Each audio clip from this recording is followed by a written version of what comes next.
અમદાવાદમાં ચોમાસું બેસે તે પહેલા તંત્ર તો એક્શન મોડમાં આવી ગયું છે. પ્રી મોન્સૂન એક્શન પ્લાનની મોટી બેઠક પણ પૂર્ણ થઈ ગઈ અને વિભાગોના કામોની સમીક્ષા પણ પૂરી થઈ ગઈ. પણ શું આ વખતે રસ્તાઓ સ્વિમિંગ પુલ બનશે કે નહીં?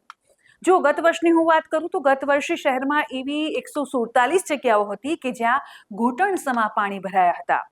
એમાંથી તંત્રે 39 જગ્યાના કામો ફટાફટ પૂરા કર્યા હતા. ત્યારે બાકીના 108 સ્થળો પર કાં તો કામ પતી ગયું છે, કાં તો યુદ્ધના ધોરણે કામ ચાલુ છે. જો કે મણિનગર વિસ્તારની જો હું વાત કરું તો બંધન પાર્ટી પ્લોટ પાસે અત્યારે પણ કામ ચાલી રહ્યું છે. અને સાથે સાથે આપને એક બેડ ન્યૂઝ પણ આપી દઉં. જો તમે મધુમાલતી વિસ્તારમાં રહો છો તો આ ચોમાસે પણ પાણી ભરાવા માટે ખાસ તૈયાર રહેજો. તંત્ર કહે છે કે ત્યાં કામ તો કર્યું છે, પણ આખો પ્રોજેક્ટ પૂરો થતા હજુ 1.5 વર્ષ લાગી શકે છે. તો આખરે રાહત શું? તે સવાલ થવો સ્વાભાવિક બાબત છે.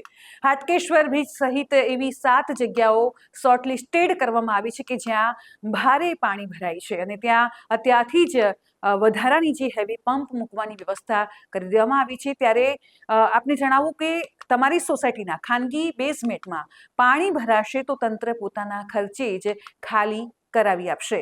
ત્યારે ગત વર્ષે સિંધુ ભવન રોડની વાત કરું તો સિંધુ ભવન રોડ પર જે તકલીફો ઊભી થઈ હતી તેને જોતા આ વર્ષે પાણી નિકાલ માટે વધુ વાહનો અને સાથે જ સાધનો તૈનાત કરી દેવામાં આવે છે.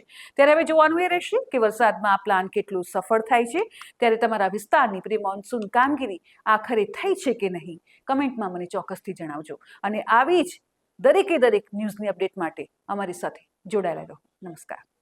આપના પોતાના પ્લેટફોર્મ લલકારને લાઈક કરો, ફોલો કરો, સબસ્ક્રાઇબ કરો અને શેર કરો.